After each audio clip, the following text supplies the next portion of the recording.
Hey makers, sandpaper may look simple, but how you use it and how it behaves can completely change your results. In this video, we'll walk through a few key behaviors of our sandpaper setup and how to get smoother finishes, longer lifespan, and more consistent performance from every sheet.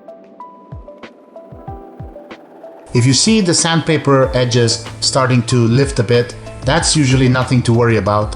We actually didn't make the adhesive super strong on purpose, so it's easier to peel off and replace when needed, and it leaves no marks. And because the sandpaper itself has some rigidity, slight edge lifting can naturally happen over time when it's used on a more contoured or curved sanding head. Environmental factors like temperature and humidity can also affect how the adhesive performs. But if you want it to hold down a bit longer, just give it a light warm-up with a hairdryer. That usually helps it stick back nicely and stay flat.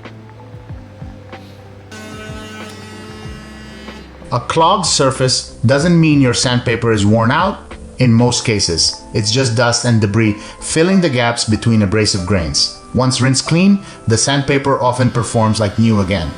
Since our sandpaper is water resistant, wet sanding is completely fine. You don't need to worry about it.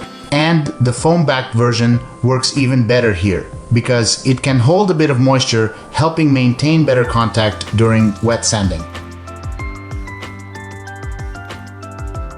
One quick tip when using our foam sandpaper, try not to use it directly on sharp edges or points. This isn't a typical foam plus sandpaper laminate. Instead of simply gluing a layer on top, we use an electrostatic grit coating process. The abrasive particles are applied directly onto the foam. This makes the grit more stable and helps it conform better to irregular surfaces, giving you a more even finish. With traditional designs, the rigidity of the sandpaper can limit contact, so you often end up sanding only the high spots.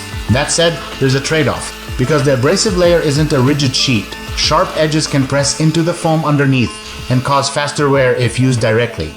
A better approach is to first knock down those sharp edges with regular sandpaper, then switch to the foam-backed one for smoothing and finishing. Used together, they'll last longer and give you better results overall.